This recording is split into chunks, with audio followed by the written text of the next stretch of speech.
தமிழக முதலமைச்சராக பொறுப்பேற்ற பிறகு முதன்முறையாக விஜய் இன்று கரூர் மாவட்டத்திற்கு பயணம் மேற்கொள்கிறார். கரூர் கூட்ட நெரிசலில் சிக்கி உயிரிழந்தவர்களின் குடும்பங்களை சேர்ந்த 32 பேருக்கு கருணை அடிப்படையில் அரசு பணி நியமன ஆணைகளை வழங்குகிறார்.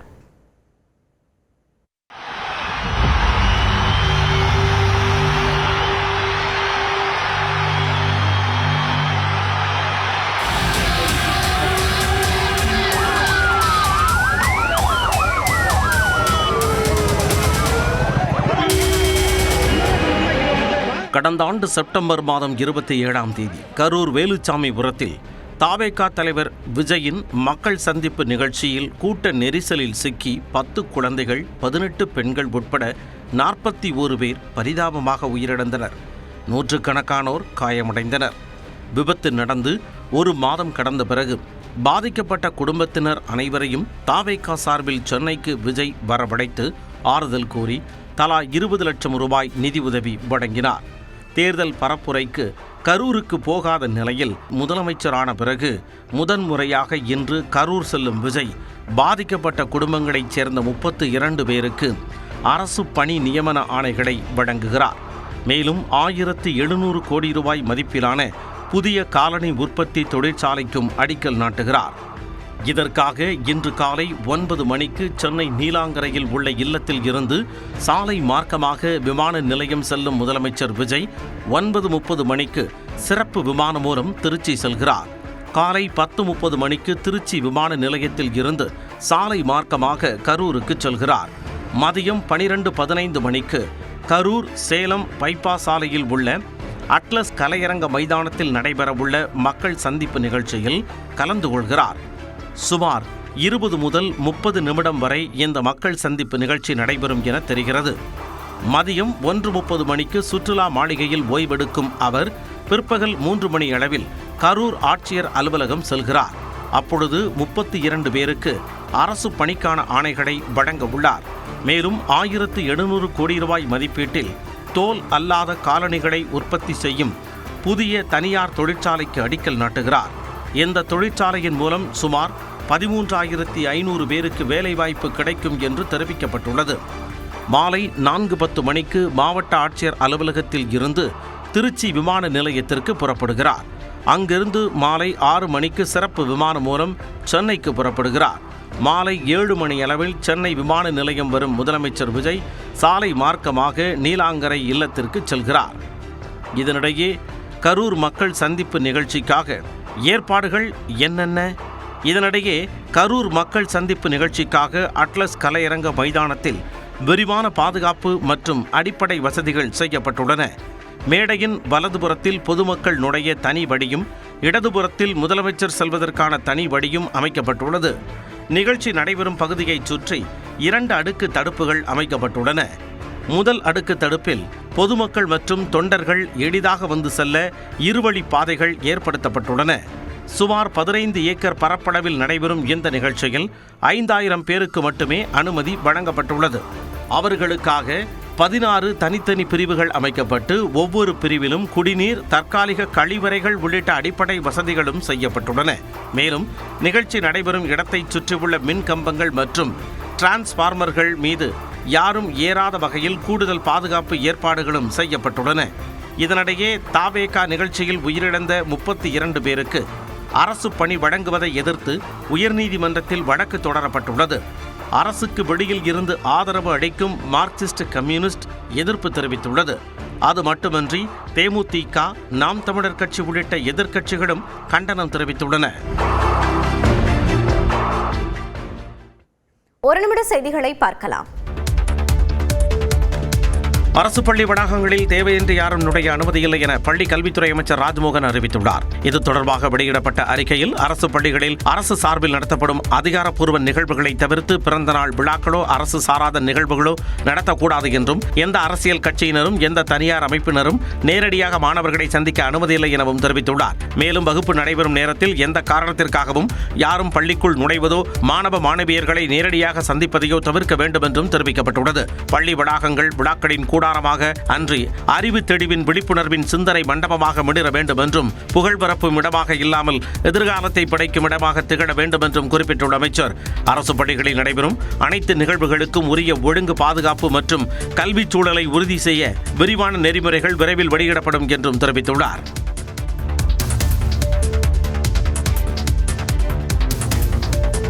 வட தமிழக மாவட்டங்களில் திடீரென பெய்த மழையால் குளிர்ச்சியான சூழல் நிலவியது. சென்னை மற்றும் புறநகர் பகுதிகளில் மாலை நேரத்தில் மழை பெய்தது. கோடம்பாக்கம், நுங்கம்பாக்கம், சேப்பாக்கம், கோயம்பேடு உள்ளிட்ட பகுதிகளில் பரவலாக பெய்த மழையால் பணி முடிந்து வீடு திரும்புவோர் சிரமம் அடைந்தனர்.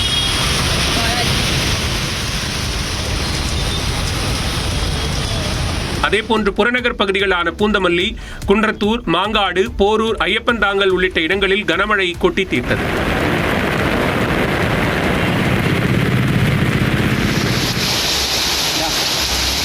செங்கல்பட்டு மாவட்டத்தில் உள்ள சிங்கப்பெருமாள் கோவில், மறைமலை நகர், கூடுவாஞ்சேரி, ஊரப்பாக்கம் உள்ளிட்ட இடங்களில் இடி மின்னலுடன் கனமழை வெளுத்து வாங்கியது.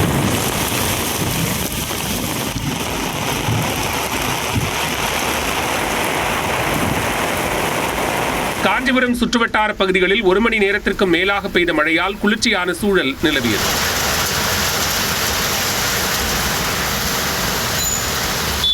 இதேபோன்று ராணிப்பேட்டை, ஆற்காடு, அரக்கோணம், வாலாஜாப்பேட்டை உள்ளிட்ட இடங்களில் மிதமான மழை பெய்தது. கோவை, நீலகிரி மாவட்டங்களில் இன்று கனமழைக்கு வாய்ப்பு இருப்பதாக வானிலை ஆய்வு மையம் கணித்துள்ளது. சராசரி கடல் மட்டத்தில் தெற்கு குஜராத்திலிருந்து வடக்கு கேரளா வரை ஒரு காற்றழுத்த தாழ்வு பாதை நிலவுகிறது.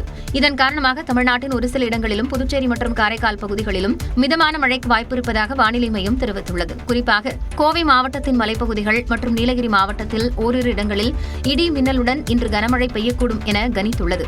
அடுத்த 4 நாட்களுக்கு இதர மேற்கு தொடர்ச்சி மலை மாவட்டங்களில் ஓரிரு இடங்களில் பலத்த காற்றுடன் மிதமான மழை பெய்யும் என்றும் தெரிவிக்கப்பட்டுள்ளது.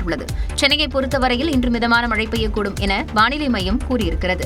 இந்நிலையில் வடக்கு ஆந்திர கடலோர பகுதிகள், அந்தமான் கடல் பகுதிகள் மற்றும் அதனை ஒட்டிய வங்கக்கடல் பகுதிகளில் இன்று சூறைக்காற்று வீசக்கூடும் என்றும் மீனவர்களுக்கு எச்சரிக்கை விடுக்கப்பட்டுள்ளது. மகளிர் விடியல் பயண திட்டத்தின் பெயர் மாற்றப்பட்டதாக குற்றச்சாட்டு எழுந்த நிலையில் அதற்கு போக்குவரத்து துறை மறுப்பு தெரிவித்துள்ளது. கடந்த 2021ஆம் ஆண்டு திமுக ஆட்சி பொறுப்பேற்றதும் தமிழ்நாடு முழுவதும் நகர பேருந்துகளில் மகளிர் கட்டணமின்றி பயணிக்கும் வகையில் மகளிர் விடியல் பயண திட்டத்தை அப்போதைய முதலமைச்சர் மு.க. ஸ்டாலின் அறிமுகப்படுத்தினார். தற்போது தாவேகா ஆட்சி பொறுப்பேற்றுள்ள நிலையில் நெல்லை, கன்னியாகுமரி உள்ளிட்ட மாவட்டங்களில் உள்ள பேருந்துகளில் விடியல் என்ற பெயர் நீக்கப்பட்டிருப்பதாக குற்றச்சாட்டு எழுந்தது. இதுகுறித்து விளக்கம் அளித்துள்ள போக்குவரத்து துறை, மகளிருக்கான கட்டணமில்லா பேருந்து சேவை தொடர்வதாகவும் திட்டத்தில் தற்போது வரை எந்தவித மாற்றமும் செய்யப்படவில்லை என்றும் தெரிவித்துள்ளது. சில மாவட்டங்களில் பேருந்துகளின் LED பலகைகளில் பெயர் மாற்றம் செய்யப்பட்டிருப்பதாக புகார் வந்துள்ளதாகவும் இதுகுறித்து சம்பந்தப்பட்ட மேலாளர்களிடம் விளக்கம் கேட்கப்பட்டிருப்பதாகவும் போக்குவரத்து துறை தெரிவித்துள்ளது. அதேபோல சென்னையில் 100 மகளிர் சிறப்பு பேருந்துகளின் சேவை நிறுத்தப்பட்டதாக பரவும் தகவலை மறுத்துள்ள போக்குவரத்து துறை, கடந்த மார்ச் மாதத்திலிருந்து 1724 பேருந்துகள் மகளிர் இலவச சேவைக்காக இயக்கப்படுவதாக விளக்கம் அளித்துள்ளது. ஆஸ்திரேலிய அருங்காட்சியகத்தில் இருக்கக்கூடிய இந்தியாவின் கலாச்சார முக்கியத்துவம் வாய்ந்த பொருட்கள் மீண்டும் இந்தியாவிடம் ஒப்படைக்கப்படும் என்று அந்நாட்டு பிரதமர் ஆண்டனி அல்பனீஸ் அறிவித்துள்ளார். பிரதமர் நரேந்திர மோடி முன்னிலையில் ஊடகங்களிடம் பேசியவர், சென்னை அரசு அருங்காட்சியகத்தில் பாதுகாக்கப்பட்டு வந்த ஆஸ்திரேலிய மூதாதையரின் உடல் எச்சங்களை எந்த நிபந்தனையும் இன்றி திருப்பி ஒப்படைக்க இந்தியா முன்வந்திருப்பதை வரவேற்பதாகவும் தெரிவித்தார். In the spirit of friendship, Australia will voluntarily return several items of cultural significance to India previously held in the collections of the National Gallery of Australia and the Art Gallery of New South Wales. ஆஸ்திரேலிய பிரதமரின் அறிவிப்புப்படி திருவாரூர் மாவட்டம் கொள்ளுமாங்குடி காசி விஸ்வநாத சுவாமி கோவிலை சேர்ந்த பத்ரகாளியின் உருவம் பதித்த திருசூலம் மற்றும் நந்தி சிலைகள் மீண்டும் ஒப்படைக்கப்பட உள்ளது. இவை கிபி 13 முதல் 16வது நூற்றாண்டை சேர்ந்த விஜயநகர பேரரசு காலத்து சிலைகள் என்பது தெரிய வந்துள்ளது. அதேபோல தஞ்சை மாவட்டம் மணம்பாடி நாகநாத சுவாமி கோவிலை சேர்ந்த 6 தலை கொண்ட முருகன் சிலை மீண்டும் இந்தியாவசம் வரவுள்ளது. இது கிபி 11ஆம் நூற்றாண்டை சேர்ந்த முதலாம் ராஜேந்திர சோழன் ஆட்சி காலத்து சிலை என்றும் தெரிவிக்கப்பட்டுள்ளது. இந்தியாவுக்கு எதிரான 4வது 20 ஓவர் கிரிக்கெட் போட்டியில் அபார வெற்றி பெற்ற இங்கிலாந்து அணி தொடரையும் கைப்பற்றியது. இங்கிலாந்தில் சுற்றுப்பயணம் மேற்கொண்டுள்ள இந்திய அணி 5 போட்டிகளை கொண்ட 20 ஓவர் தொடரில் பங்கேற்று விளையாடி வருகிறது. முதல் போட்டி மழையால் கைவிடப்பட்ட நிலையில் அடுத்த 2 போட்டிகளில் இங்கிலாந்து அணி வெற்றி பெற்றது. இந்நிலையில் இரு அணிகளுக்கு இடையேயான 4வது 20 ஓவர் கிரிக்கெட் போட்டி பிரிஸ்டாலில் நடைபெற்றது. இதில் டாஸ் வென்று முதலில் களமிறங்கிய இந்திய அணி நிர்ணயிக்கப்பட்ட 20 ஓவர்களில் 7 விக்கெட்டுகள் இழப்பிற்கு 158 ரன்கள் எடுத்தது. அதிகபட்சமாக ஸ்ரேயாஸ் ஐயர் 80 ரன்கள் எடுத்து கடைசி வரை களத்தில் இருந்தார். இதையடுத்து 159 ரன்கள் எடுத்தால் வெற்றி என்ற இலக்குடன் இங்கிலாந்து அணி களமிறங்கியது. ஜோஸ் பட்லர் 8 ரன்களுக்கு வெளியேறினார். அதன் பிறகு பில் சால்ட்டுடன் ஹாரி ப்ரூக் ஜோடி சேர்ந்து அதிரடி ஆட்டத்தை வெளிப்படுத்தினார். இதனால் 13.5 ஓவர்களில் 1 விக்கெட் மட்டுமே இழந்து 159 ரன்களை எடுத்து இங்கிலாந்து அணி வெற்றி பெற்றது. இந்த வெற்றியின் மூலம் 5 போட்டிகளை கொண்ட 20 ஓவர் கிரிக்கெட் தொடரை 3-0 என்ற கணக்கில் இங்கிலாந்து அணி கைப்பற்றியது. இரு அணிகளுக்கும் இடையேயான கடைசி 20 ஓவர் கிரிக்கெட் போட்டி நாளை நடைபெறவுள்ளது. ஃபிஃபா உலகக்கோப்பை கால்பந்து போட்டியில் பிரான்ஸ் அணி 2-0 என்ற கோல் கணக்கில் மொராக்கோவை வீழ்த்தி அரையிறுதிக்குள் நுழைந்தது. அமெரிக்காவில் உள்ள பாஸ்டன் நகரில் நடைபெற்ற முதல் காலிறுதி ஆட்டத்தில் பலம் வாய்ந்த பிரான்ஸ் அணியை மொராக்கோ அணி எதிர்கொண்டது. தொடக்கம் முதலே பிரான்ஸ் அணி வீரர்கள் எதிரணி கோல் கம்பத்தை முற்றுகையிட்டு தாக்குதல் நடத்தினர். ஆனால் மொராக்கோ அணி கோல் கீப்பர் யாசின் புனோவின் தடுப்பு அரணை தகர்க்க முடியவில்லை. ஆட்டத்தின் 28வது நிமிடத்தில் பிரான்ஸ் நட்சத்திர வீரரும் அணி கேப்டனுமான எம்பாபேக்கு கிடைத்த பெனால்டி வாய்ப்பை மொராக்கோ கோல் கீப்பர் யாசின் புனோ அபாரமாக தடுத்ததால் முதல் பாதி கோலின்றி சமனில் முடிந்தது. இரண்டாவது பாதியிலும் பிரான்ஸ் அணி ஆக்ரோஷமான ஆட்டத்தை வெளிப்படுத்தியதால் மொராக்கோ வீரர்கள் நிலை குலைந்தனர். இதன் பலனாக ஆட்டத்தின் 60வது நிமிடத்தில் எம்பாபே முதல் கோலை அடித்து பிரான்ஸ் அணிக்கு முன்னிலை பெற்றுத் தந்தார்.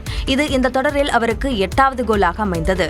இதற்கு முந்தைய உலகக்கோப்பையிலும் எம்பாபே 8 கோல்கள் அடித்தார். இதன் மூலம் வெவ்வேறு உலகக்கோப்பை தொடர்களில் 8 கோல்கள் அடித்த உலகின் முதல் வீரர் என்ற சாதனையை எம்பாபே படைத்தார். அதனைத் தொடர்ந்து 66வது நிமிடத்தில் உஸ்மான் டெம்பேலே மேலும் ஒரு கோல் அடித்து அசத்தினார். மொராக்கோ அணி இறுதி வரை போராடிய போதும் பிரான்சின் வலிமை மிக்க தற்காப்பை தாண்டி சென்று கோல் அடிக்க முடியவில்லை. இதனால் 2-0 என்ற கோல் கணக்கில் வெற்றி பெற்ற பிரான்ஸ் அணி அரையிறுதிக்கு தகுதி பெற்றது. இந்தியாவில் சர்க்கரை நோய்க்கான சிகிச்சையில் ஒரு மிகப்பெரிய புரட்சியாக உலகிலேயே முதன்முறையாக வாரம் ஒரு முறை மட்டுமே செலுத்திக் கொள்ளக்கூடிய இன்சுலின் மருந்தை நோவோ நார்டிக் நிறுவனம் அறிமுகப்படுத்தியுள்ளது.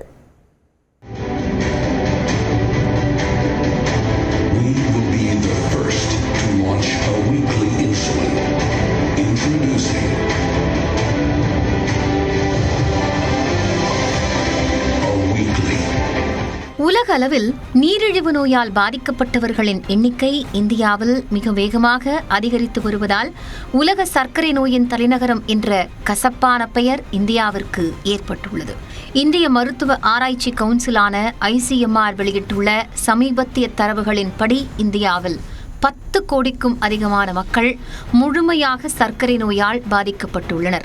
சுமார் 13.5 கோடி மக்கள் ப்ரீ டயபெட்டிஸ் எனப்படும் சர்க்கரை நோய்க்கு முந்தைய பார்டர் நிலையில் உள்ளனர். இந்நிலையில் உலகிலேயே முதன்முறையாக வாரம் ஒரு முறை மட்டுமே செலுத்திக் கொள்ளக்கூடிய இன்சுலின் மருந்தை நோவோ நார்டிக் நிறுவனம் அறிமுகப்படுத்தியுள்ளது. இந்த இன்சுலின் மருந்திற்கு அவிக்லி என்று பெயரிடப்பட்டுள்ளது. இது டைப் 1 மற்றும் டைப் 2 சர்க்கரை நோயால் பாதிக்கப்பட்ட பெரியவர்களுக்காக பிரத்யேகமாக உருவாக்கப்பட்டுள்ளது. பொதுவாக இன்சுலின் எடுப்பவர்கள் தினமும் ஊசி செலுத்திக் கொள்ள வேண்டும். அதாவது வருடத்திற்கு 365 ஊசிகள் வரை போட வேண்டியிருக்கும்.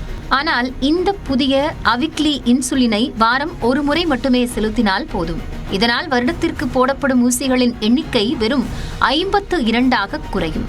இந்தியாவில் இன்சுலின் பயன்பாட்டை அதிகரிக்க வேண்டும் என்பதற்காக நோவோ நார்டிக்ஸ் நிறுவனம் இதனை மிகவும் மலிவான மற்றும் போட்டி விலையில் அறிமுகப்படுத்தி உள்ளது.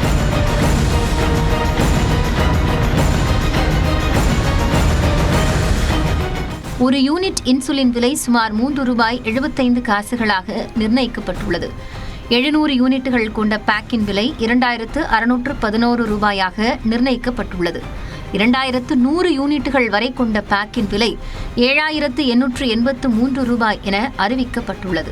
உதாரணமாக ஒரு நோயாளிக்கு வாரத்திற்கு 70 யூனிட்டுகள் தேவைப்பட்டால் அவருக்கு ஒரு வாரத்திற்கான இன்சுலின் செலவு வெறும் $261 மட்டுமே ஆகும். இது தற்போது சந்தையில் கிடைக்கும் தினசரி இன்சுலின் விலையை விட 40% வரை குறையும் என கூறப்படுகிறது. இந்தியாவில் தினமும் ஊசி போட்டுக்கொள்ள வேண்டும் என்ற பயம் மற்றும் வலி காரணமாக இன்சுலின் சிகிச்சையை தொடங்குவதை சர்க்கரை நோயாளிகள் சராசரியாக 7 முதல் 9 ஆண்டுகள் வரை தள்ளி போடுகிறார்கள். இந்த வாரம் ஒருமுறை என்ற புதிய வசதி நோயாளிகளின் மனரீதியான பயத்தை போக்கி சரியான நேரத்தில் சிகிச்சையை தொடங்க உதவும் என்று மருத்துவர்கள் நம்புகின்றனர். கிளினிக்கல் சோதனைகளில் இந்த மருந்து இரத்தத்தில் உள்ள சர்க்கரையின் அளவை மிகச்சிறந்த முறையில் கட்டுப்படுத்துவதும் நிரூபிக்கப்பட்டுள்ளது. இந்த மருந்திற்கு அமெரிக்கா மற்றும் ஐரோப்பிய யூனியன் நாடுகள் ஏற்கனவே அனுமதி அளித்துள்ளன.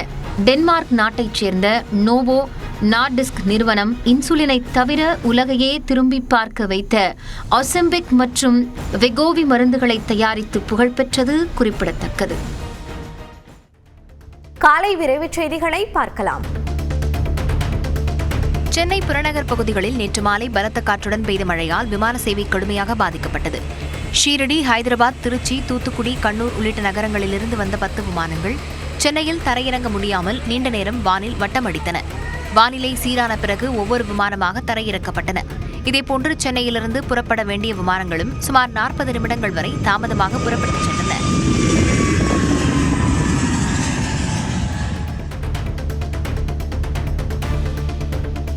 திண்டுக்கல் மாவட்டம் மத்தலகுண்டு சுந்தரராஜபுரம் பிரிவு அருகே தனியார் பள்ளி வாகனம் மற்றும் இருசக்கர வாகனம் மோதிய விபத்தில் 2 உயிரிழந்தனர். ஒரே இருசக்கர வாகனத்தில் 3 பயணித்த நிலையில் விபத்தில் வெள்ளைச்சாமி சம்பவ இடத்திலும் சண்முகம் மருத்துவமனையிலும் உயிரிழந்தனர். பள்ளி வாகனத்தில் இருந்த 10 மாணவர்கள் காயமின்றி உயிர் தப்பிய நிலையில் போலீசார் வழக்கு பதிவு செய்து விசாரணை நடத்தி வருகின்றனர். புதுக்கோட்டை காமராஜபுரத்தில் இளைஞரை துரத்திச் சென்று கொலை செய்ய முயன்ற வழக்கில் 8 பேரில் 7 பேரை போலீசார் கைது செய்தனர். கைது செய்யப்பட்டவர்களிடம் இருந்து அரிவாள், பட்டாக்கத்திகள், செல்போன்கள் மற்றும் 3 இருசக்கர வாகனங்கள் பறிமுதல் செய்யப்பட்டன. தலைமறைவாக உள்ள சரித்திர பதிவேடு குற்றவாளியான தினேஷ் என்பவரை போலீசார் தீவிரமாக தேடி வரும் நிலையில் தொடர் குற்றவாளிகள் மீது குண்டர் சட்டத்தின் கீழ் நடவடிக்கை எடுக்கப்படும் என்று எச்சரிக்கப்பட்டுள்ளது. காஞ்சிபுரம் மாவட்டம் ஆரிமங்கலம் பகுதியில் இருசக்கர வாகனம் மீது கார் மோதிய விபத்தில் 9 வயது பள்ளி மாணவி உயிரிழந்த சம்பவம் சோகத்தை ஏற்படுத்தியது. ஹரி என்பவர் தனது மகள் மற்றும் மகனை பள்ளி முடித்து இருசக்கர வாகனத்தில் வீடு திரும்பிக் கொண்டிருந்தார். அரக்கோணம் சென்னை நெடுஞ்சாலையில் சென்றபொழுது கட்டுப்பாட்டை இழந்த கார் ஒன்று அதிவேகத்தில் மோதியதில் சிறுமி மேரி தூக்கி வீசப்பட்டு சம்பவ இடத்திலேயே உயிரிழந்தார். தந்தை மற்றும் சிறுவன் படுகாயங்களுடன் மருத்துவமனையில் அனுமதிக்கப்பட்டுள்ளனர். நீலகிரி குன்னூர் சிம்ஸ் பூங்கா பகுதியில் பட்டப்பகலில் ஏற்பட்ட கத்திக்குத்து சம்பவம் அதிர்ச்சியை ஏற்படுத்தியது. கார்வண்ணன் மற்றும் கார்த்திக் ரகுநாத் ஆகியோருக்கு இடையே வாக்குவாதம் முற்றியதில் கார்வண்ணன் கத்தியால் கார்த்திக்கை சரமாரியாக குத்தியதாக கூறப்படுகிறது. இரத்த காயங்களுடன் மீட்கப்பட்ட அவர் உதகை அரசு மருத்துவமனைக்கு அனுப்பப்பட்டார். இந்நிலையில் கார்வண்ணனை கைது செய்த காவல்துறையினர் தாக்குதலுக்கான காரணம் குறித்து விசாரணை நடத்தி வருகின்றனர். சென்னையை அடுத்த திருமுல்லைவாயலில் காவலர் குடியிருப்பில் காவலர் தற்கொலை செய்து கொண்டது பரபரப்பை ஏற்படுத்தியுள்ளது. ஒருங்கிணைந்த குற்ற நுண்ணறிவு பிரிவில் பணியாற்றி வந்த காவலர் ஹரிகிருஷ்ணன் நேற்று திடீரென தற்கொலை செய்து கொண்டார். அவரது சடலத்தை காவல்துறையினர் மீட்டு அரசு மருத்துவமனைக்கு அனுப்பி வைத்தனர். காவலர் மரணத்திற்கு பணி அழுத்தம் காரணமா அல்லது குடும்ப பிரச்சனையா என்ற கோணத்தில் விசாரணை நடைபெற்று வருகிறது. கேரள மாநிலம் கொச்சியில் மரம் வெட்டும் பணியின் பொழுது உடல்நலக்குறைவால் மரத்தின் மீது சிக்கிய தொழிலாளியை தீயணைப்புத் துறையினர் பத்திரமாக மீட்டனர். பொதுமக்கள் தகவலின் பேரில் சம்பவ இடத்திற்கு விரைந்த மீட்புப் படையினர் சமயோஜிதமாக செயல்பட்டு மயக்கத்தில் இருந்த தொழிலாளியை பாதுகாப்பாக கீழே இறக்கினர். முதல் உதவி அளிக்கப்பட்ட தொழிலாளி மேல் சிகிச்சைக்காக மருத்துவமனைக்கு அனுப்பி வைக்கப்பட்டார். தெலுங்கானா சலபட்பூர் பகுதியில் காதல் திருமணம் செய்த இளம்பெண்ணை மணமகன் வீட்டில் புகுந்து தாக்கிய உறவினர்கள் தரதரவென எடுத்துச் சென்று காரில் கடத்திய சம்பவம் பரபரப்பை ஏற்படுத்தியது. வேறு சாதியைச் சேர்ந்தவரை திருமணம் செய்ததை பெண் வீட்டார் ஏற்காத நிலையில் போலீசார் வழக்கு பதிவு செய்து இளம்பெண் மற்றும் அவரை அழைத்துச் சென்றவர்களை தேடி வருகின்றனர்.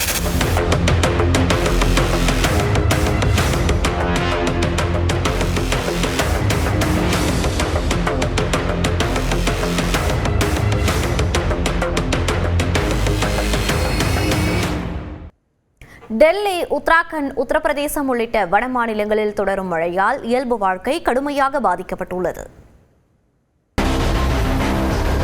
உத்தராகண்ட் மாநிலத்தில் கடந்த சில நாட்களாக கனமழை பெய்து வருகிறது.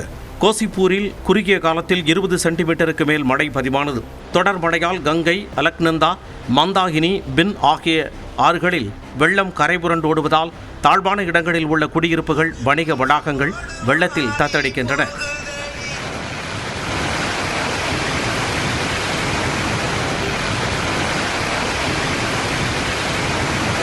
பசேரி பகுதியில் வெள்ளம் சூழ்ந்த வீட்டில் தவித்த தந்தை மகனை பேரிடர் மீட்புக் குழுவினர் படகில் சென்று பாதுகாப்பாக மீட்டனர்.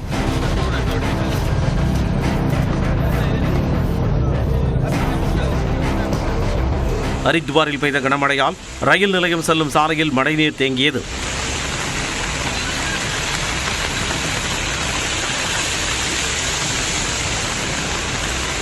வெள்ளத்தில் மூழ்கிய ஹரித்வார் ரிஷிகேஷ் சாலையை கடக்க முயன்ற வாகன ஓட்டி நிலை குறைந்த நிலையில் அவரை அருகில் இருந்தவர்கள் மீட்டனர்.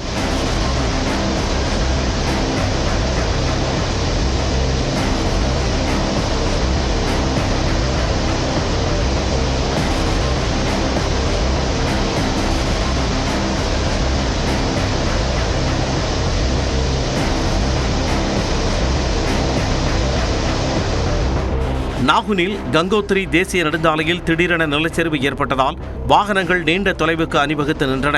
இதேபோன்று மாநிலம் முழுவதும் நிலச்சரிவால் 107 சாலைகளில் போக்குவரத்து முடங்கியது. உத்தரப்பிரதேச மாநிலம் காசியாபாத் நகரில் இடைவிடாது கொட்டி தீர்த்த மழையால் வசுந்தரா பகுதியில் சாலைகள் வெள்ளக்காடாக காட்சியளித்தன.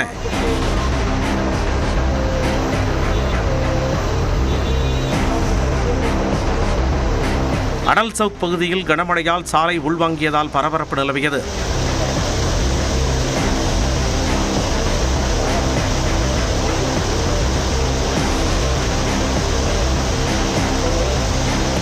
காசியாபாத் நகரின் முக்கிய சாலைகளில் குடம் போல தண்ணீர் தேங்கி நின்ற நிலையில் 3 வயது குழந்தை தனது வீட்டின் முன்பு சூழ்ந்திருந்த நீரில் மூழ்கி பரிதாபமாக உயிரிழந்தது. புலன்சாகர் நகரில் கொட்டி தீர்த்த மழையால் வீடுகள், கடைகளுக்குள் வெள்ளம் புகுந்ததால் மக்கள் வெளியே நடமாட முடியாத நிலை ஏற்பட்டது.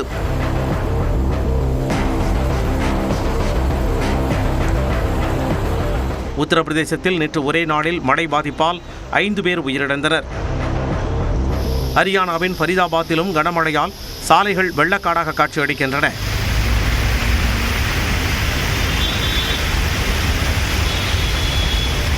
தலைநகர் டெல்லியில் பதர்பூர் பகுதியில் சாலையில் தேங்கிய மழைநீரில் வாகனங்கள் மிதந்து சென்றன.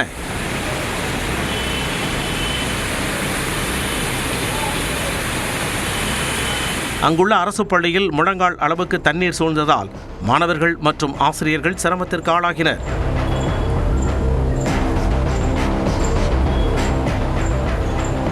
புராரி பகுதியில் சாலையில் குடம் போல தண்ணீர் தேங்கியுள்ள நிலையில் பேருந்து ஒன்று பள்ளத்தில் சிக்கியது.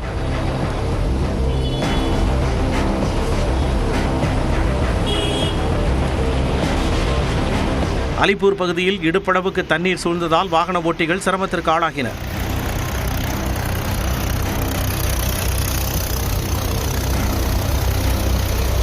நொய்டாவிலும் கனமழை நீடிப்பதால் சாலைகள், குடியிருப்புகளை தண்ணீர் சூழ்ந்துள்ளது.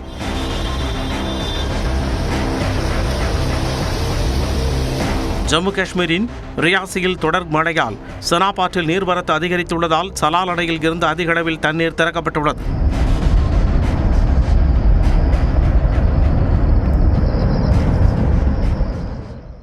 காலை விரைவுச் செய்திகளை பார்க்கலாம். கரூரில் நடைபெறும் மக்கள் சந்திப்பு மற்றும் அரசு நிகழ்ச்சிகளில் பங்கேற்க முதலமைச்சர் ஜோசப் விஜய் வருகை தர உள்ள நிலையில் அவரது பிரச்சார பேருந்து வெண்ணமலை அருகே உள்ள நிகழ்ச்சி திடலுக்கு வந்தடைந்தது. முன்கூட்டியே வந்தடைந்த பிரச்சார பேருந்தை அங்கிருந்த பொதுமக்கள் மற்றும் பணியாளர்கள் ஆர்வத்துடன் பார்வையிட்டு புகைப்படம், வீடியோ எடுத்து மகிழ்ந்தனர். இந்தியா கூட்டணியில் திமுக, தவிக இடம்பெற வேண்டும் என்று திருமாவளவன் கருத்து தெரிவித்த நிலையில் பாஜகவின் கொள்கைகளுக்கு எதிராக குரல் கொடுக்கும் அனைத்து கட்சிகளுடனும் இணைந்து செயல்படுவோம் என்று திமுக செய்தி தொடர்பு குழு தலைவர் டி.கே. இளங்கோவன் தெரிவித்துள்ளார். திருமாவளவன் நிறைய பேசுகிறார், அவருடைய கட்சியின் சார்பில் அந்த கருத்தை சொல்கிறார். திமுக அப்படி முடிவெடுக்க முடியாது. திமுக பல்வேறு சூழ்நிலையை பொறுத்து முடிவெடுக்கும். கோவை மாவட்டம் பேரூர், பச்சாபாளையம், மாதம்பட்டி உள்ளிட்ட பகுதிகளில் மழை மற்றும் பனிப்பொழிவு காரணமாக சின்ன வெங்காய பயிர்களில் அழுகல் நோய் வேகமாக பரவி வருகிறது. அறுவடைக்கு தயாராக இருந்த வெங்காய பயிர்கள் அழுகி நிலத்திலேயே வீணாகி வருவதால் பெரும் முதலீடு செய்த விவசாயிகள் கடும் வேதனை அடைந்துள்ளனர். பாதிக்கப்பட்ட விளைநிலங்களை தோட்டக்கலைத்துறை அதிகாரிகள் ஆய்வு செய்து நோய் தடுப்பு நடவடிக்கைகளுடன் உரிய நிவாரணம் வழங்க வேண்டும் என விவசாயிகள் கோரிக்கை விடுத்துள்ளனர். தேனி மாவட்டம் போடிநாயக்கனூரில் ஏடிஎம் மையத்தில் வாடிக்கையாளர் தவறவிட்ட 20,000 ரூபாயை பள்ளி மாணவர் நேர்மையாக காவல் நிலையத்தில் ஒப்படைத்தார். 9ஆம் வகுப்பு மாணவரான மித்ரன் தனது பெற்றோருடன் நகர் காவல் நிலையத்தில் பணத்தை ஒப்படைத்து உரியவரிடம் சேர்க்க நடவடிக்கை எடுக்குமாறு காவல்துறையினரிடம் கோரிக்கை வைத்தார். மாணவரின் நேர்மையை பாராட்டி காவலர்கள் சால்வை அணிவித்து கௌரவித்தனர். திருவண்ணாமலை மாவட்ட சுகாதார அலுவலகம் முன்பு தமிழ்நாடு அரசு அனைத்து செவிலியர்கள் சங்கம் சார்பில் 3 அம்ச கோரிக்கைகளை வலியுறுத்தி 50க்கும் மேற்பட்ட செவிலியர்கள் கவன ஈர்ப்பு ஆர்ப்பாட்டத்தில் ஈடுபட்டனர். நிரந்தர செவிலியர் பணியிடங்களை மாற்றும் நடவடிக்கையை கைவிட வேண்டும், அரசு ஆரம்ப சுகாதார நிலையங்களில் காலி பணியிடங்களை நிரப்பி MRP ஒப்பந்த செவிலியர்களை பணி நிரந்தரம் செய்ய வேண்டும் என வலியுறுத்தினர். காஞ்சிபுரம் மற்றும் சுற்றுவட்டார பகுதிகளில் 1 மணி நேரத்திற்கு மேலாக கனமழை பெய்ததால் பல்வேறு சாலைகளில் மழைநீர் தேங்கி வாகன ஓட்டிகள் அவதியடைந்தனர். வாலாஜாபாத், ஸ்ரீபெரும்புதூர், உரகடம், உத்திரமேரூர் உள்ளிட்ட பகுதிகளில் பெய்த திடீர் மழையால் கடந்த சில நாட்களாக நிலவிய கோடை வெப்பம் தணிந்தது. குளிர்ச்சியான சூழல் உருவானதால் பொதுமக்கள் மகிழ்ச்சி அடைந்த நிலையில் மழையால் போக்குவரத்து சில இடங்களில் பாதிக்கப்பட்டது. விருதுநகர் மாவட்டத்தில் ஸ்டார்ட் அப் கண்காட்சியில் காட்சிப்படுத்தப்பட்ட கருவிகள், உபகரணங்களை ஆட்சியர் சுகபுத்ரா நேரில் பார்வையிட்டார். தொழில் முனைவோர் கருத்தரங்கில் பேசிய அவர், சிவகாசியை உலகின் பட்டாசு தலைநகராக மாற்றும் நோக்கில் பாதுகாப்பான பட்டாசு உற்பத்திக்கான தொழில்நுட்பங்களை உருவாக்க ஸ்டார்ட் அப் நிறுவனங்கள் முன்வர வேண்டும் என்று அழைப்பு விடுத்தார்.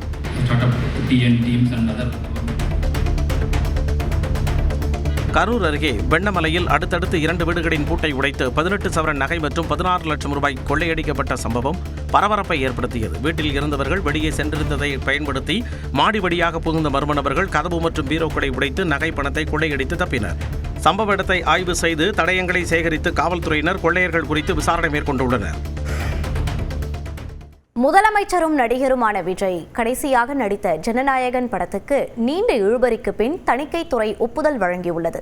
வரும் 24ஆம் தேதி திரைப்படம் வெளியாகும் என்ற தகவலால் ரசிகர்கள் குஷியாகியுள்ளனர். வினோத் இயக்கத்தில் விஜய், பூஜா ஹெக்டே, மமிதா பைஜு, பாபி தியோல் உள்ளிட்டோர் நடிப்பில் அனிருத் இசையில் பிரம்மாண்டமாக உருவாகியுள்ள படம் ஜனநாயகன் இந்த ஆண்டின் மிகவும் எதிர்பார்க்கப்படும் தமிழ் திரைப்படங்களில் ஒன்றாக உள்ளது. இப்படம் கடந்த ஜனவரி மாதம் 9ஆம் தேதி வெளியாகும் என முதலில் அறிவிக்கப்பட்டது.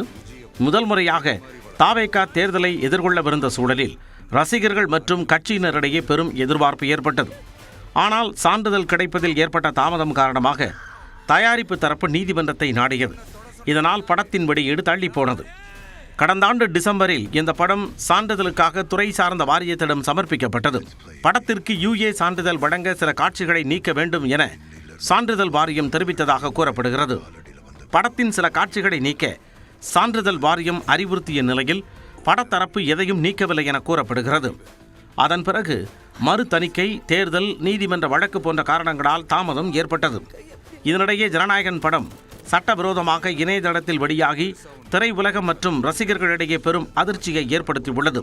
இந்நிலையில் நீண்ட இழுபறிக்கு பிறகு மத்திய திரைப்பட சான்றிதழ் வாரியம் ஜனநாயகன் திரைப்படத்திற்கு A சான்றிதழ் வழங்கியுள்ளது. மேலும் படத்தின் மொத்த நீளம் 3 மணி நேரம் 3 நிமிடங்கள் என தெரிவிக்கப்பட்டுள்ளது. கடைசியாக 2002ஆம் ஆண்டு விஜயின் நடிப்பில் வெளியான பகவதி படத்திற்கு A சான்றிதழ் வழங்கப்பட்டிருந்த நிலையில் தற்பொழுது 24 ஆண்டுகள் கழித்து அவரின் ஜனநாயகன் படத்திற்கு A சான்றிதழ் தரப்பட்டுள்ளது. படத்தில் சர்ச்சைக்குரிய காட்சிகள் இருப்பதாக கூறி சான்றிதழ் வழங்க காலதாமதப்படுத்திய சான்றிதழ் வாரியம் எந்தெந்த காட்சிகள் மற்றும் வசனங்கள் நீக்கப்பட்டன என்பது குறித்த தகவலை வெளியிடவில்லை. அதேவேளையில் படத்தில் அம்பேத்கர் இடம்பெறும் புத்தக அட்டைப்பட காட்சி, அம்பேத்கர் சட்டம் டு TBK சட்டம் என்ற வசனம், தேசிய கொடி தரையில் கிடக்கும் காட்சி போன்றவை நீக்கப்பட்டுள்ள விவகாரம் அடங்கிய வாரியத்தின் ஆவணம் இணையத்தில் பலராலும் பகிரப்பட்டு வருகிறது. ஜனநாயகன் படம் இணையத்தில் கசிந்துவிட்ட போதிலும் அகண்ட திரையில் காண ரசிகர்கள் வெகு ஆவலோடு காத்திருக்கின்றனர். தணிக்கை வாரியத்தின் பிடியில் இருந்து ஜனநாயகன் விடுபட்ட நிலையில் வரும் 24ஆம் தேதி திரைப்படம் வெளியாகும் என்ற தகவல் ரசிகர்களின் ஹார்ட் பீட்டை எகிரச் செய்துள்ளது.